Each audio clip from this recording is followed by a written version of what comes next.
본문은 표적을 구하는 유대인들에게 자신이 바로 생명의 떡이심을 소개하고 있습니다. 오병이어의 기적은 단순히 육신의 배고픔을 해결하는 것을 넘어서 예수 그리스도 안에 있는 영원한 생명을 보여주기 위한 표적이었습니다. 즉 예수님은 이 기적을 통해서 당신이 바로 하나님께서 보내신 영생하는 양식이요, 예수님께서 주시는 그 영생하도록 하는 양식을 위하여 살라는 의미였습니다. 그러나 유대인들은 이 오병이어의 기적에 담긴 이러한 영적인 의미를 깨닫지도 또 확신하지도 못했습니다. 다만 그들은 예수님께서 구약시대 모세가 행하였던 것처럼 하늘로부터 오는 만나와 같은 그런 기적을 행한다라고 생각하여 율법이 말한 그 선지자로 오해하여 예수님을 왕으로 세우려고 하였습니다. 그래서 예수님께서 자신을 믿는 것이 하나님의 일이자라고 말씀하시자 유대인들은 예수님을 믿겠다고 하면서도 역설적으로 자신들이 납득할 만한 그런 표적을 보여달라 요청합니다. 그리고 오늘 31절에 덧붙여서 모세는 그들의 조상들로 하여금 광야에서 만나를 먹게 하였다라고 말씀합니다. 즉 예수님에게도 우리에게도 그런 기적을 보여달라라는 것입니다. 우리들도 종종 신앙생활을 하면서 정말 하나님께서 나와 함께 하시는지, 또 하나님께서 살아계시다라고 하는 것을 우리에게 표적으로 보여달라라고 요청합니다. 우리가 원하는 것을 들어주심으로, 또 내가 바라는 일이 이루어지심으로 나로 하여금 하나님을 믿게 해달라라고 기도합니다. 그러나 사랑하는 성도 여러분, 우리 안에 하나님을 향한 믿음이 없다고 한다면 우리를 만족시킬 수 있는 표적은 없다라는 사실입니다. 유대인들은 예수님에게 모세의 만나를 재현해 달라, 우리에게도 하늘로부터 오는 그 기적을 보여달라 요청하지만 표적을 구하는 자들, 이들은 모세가 살아난다 할지라도 믿지 않을 것입니다. 실제로 예수님께서 죽은 자 가운데서 다시 살아나셨지만 예수님을 믿지 않았습니다. 사랑하는 성도 여러분, 이처럼 기적을 보고 믿는 믿음은 잠시 믿는 것 같지만 상황에 따라 변할 수밖에 없습니다. 왜냐하면 기적을 구하는 이유가 바로 자신의 유익에 있기 때문입니다. 그리고 우리의 유익은 항상 변한다는 사실이죠. 지금은 이것이 필요한 것 같지만 나중에 되면 이것은 어느 순간 우리의 삶에 그리 중요하지 않고 또 다른 문제가 등장해서 이것을 해결하는 것, 그것이 우리에게는 중요해지게 된다는 것입니다. 결국에는 더 자극적인 기적을 요구할 뿐이라는 사실이죠. 이스라엘 백성들은 40년 동안 광야 생활을 하면서 그들은 끊임없이 하나님이 행하시는 놀라운 기적들을 경험했습니다. 홍해 바다가 갈라지고 하늘에서 만나가 떨어지고 바위에서 물이 샘솟고 한 번도 전쟁을 치러보지 않은 그들이 전쟁에서 승리하는 일도 경험했습니다. 그럼에도 불구하고 그들은 여전히 하나님이 우리와 함께 하심의 표적을 보여달라라고 요청을 하였습니다. 이처럼 기적을 요구하는 믿음은 그것을 보면, 그 일이 해결되면 우리가 하나님을 믿을 것 같지만 오히려 더 큰 표적을 요구할 뿐이라는 사실입니다. 그러나 진정한 믿음은 기적이 아니라 변하지 않는 것, 곧 하나님의 말씀을 믿는 것입니다. 사랑하는 성도 여러분, 하나님께서 광야에서 이스라엘 백성들에게 만나를 주신 것은 단순히 그들의 배고픔을 해결하는 데 있지 않았습니다. 하나님은 이스라엘 백성들에게 사람이 떡으로만 사는 것이 아니라 하나님의 입에서 나오는 말씀으로 산다는 그 영적 원리를 가르치기 위한 것이었던 것입니다. 이처럼 예수님께서 오병이어의 기적을 행하시는 것은 단순히 예수님이 그런 기적을 행하시는 분이시라는 것을 나타내기 위한 것이 아니라 하나님의 말씀으로 살아야 한다는 사실을 보여주고자 하셨던 것입니다. 왜냐하면 하나님의 말씀은 영원하며 결코 흔들리지 않는 진리입니다. 따라서 기적이 아니라 하나님의 말씀을 믿는 믿음이야말로 진정한 진리, 진정한 믿음이라는 사실입니다.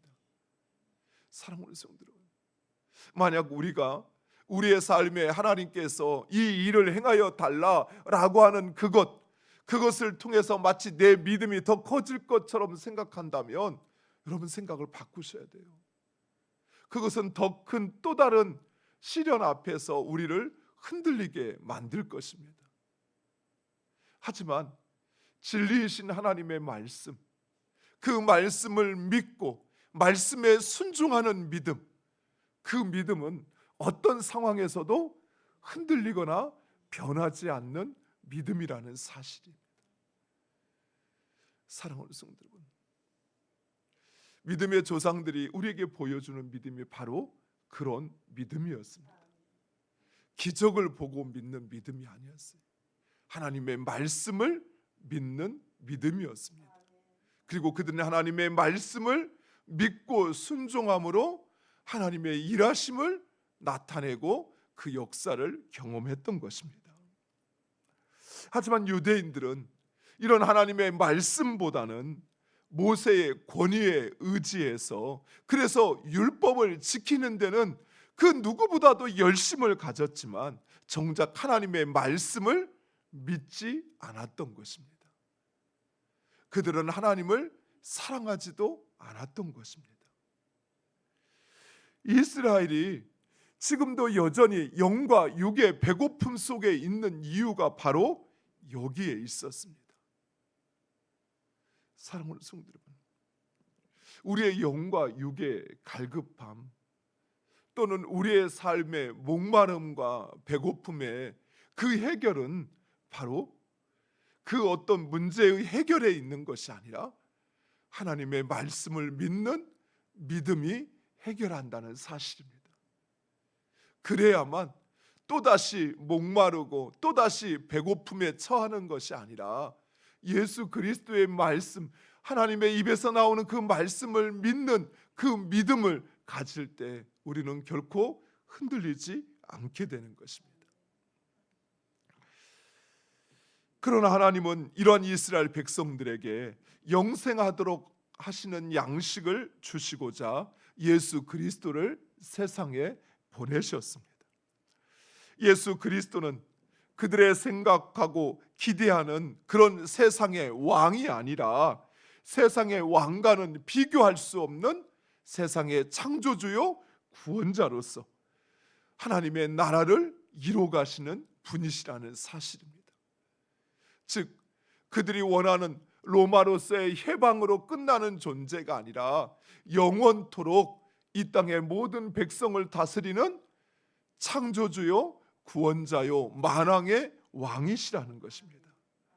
나아가서 예수님은 날마다 또다시 굶주리고 필요로 하는 떡이 아니라 영원한 생명을 주시는 생명의 떡이요 생명의 음료이십니다. 사랑하는 성도 여러분, 오늘 우리에게 필요한 일용할 양식을 구해야 돼요. 그러나 그것을 나의 표적으로 삼으려고 하지 마세요. 우리의 표적은 이미 예수님께서 십자가에서 죽으시고 부활하심으로 우리에게 보여주셨습니다. 즉 죽어도 살리시는, 모든 것이 끝난 것 가운데서도 말씀대로 다시 살리시는 그 하나님의 놀라운 능력이 바로 예수 그리스도이십니다. 우리는 그 표적을 이미 받았습니다. 또다시 다른 표적이 있어야만 내가 예수님을 더 잘 믿는다고 생각한다면 우리는 착각하고 있는 것이. 우리에게 필요한 것은 그 하나님의 말씀대로 이루어짐을, 그래서 그 말씀을 믿는 믿음. 우리를 위하여 이 땅에 오시고 십자가에서 죽으시고 다시 살아나신 생명의 양식이신 예수 그리스도를 믿는 바로 그 믿음이 우리에게 필요하다는 사실입니다. 예수님은 주님 앞에 나오는 모든 이들에게 그들의 소속이나 지위나 신분이나 조건을 묻지 않으시고 이 영원한 생수를 허락하여 주십니다.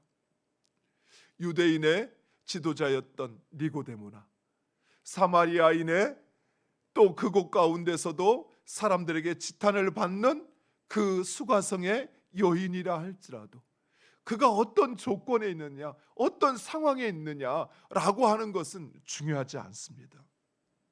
그러나 모든 사람이 그런 은혜와 축복을 누리는 것은 아니라는 사실입니다. 오직 예수 그리스도를 믿는 믿음으로 나오는 자들만이 그 축복, 영원히 목마르지 않는 생명과 양식을 얻게 되는 것입니다. 그리고 그 영생의 삶은 죽어서만이 아니라 이 땅에 살면서도 누리게 하신다라고 오늘 본문에서 말씀하고 있습니다.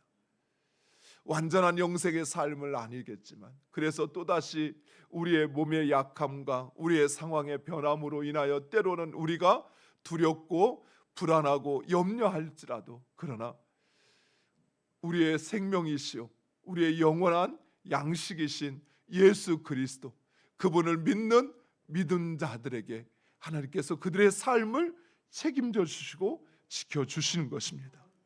사랑하는 성도 여러분, 죽은 자 가운데서 다시 살아나신 예수 그리스도를 믿는 그 믿음으로 사는 자들에게, 세상보다 예수님을 더 사랑하는 자들에게 하나님은 영원한 생명 양식을 주실 것입니다.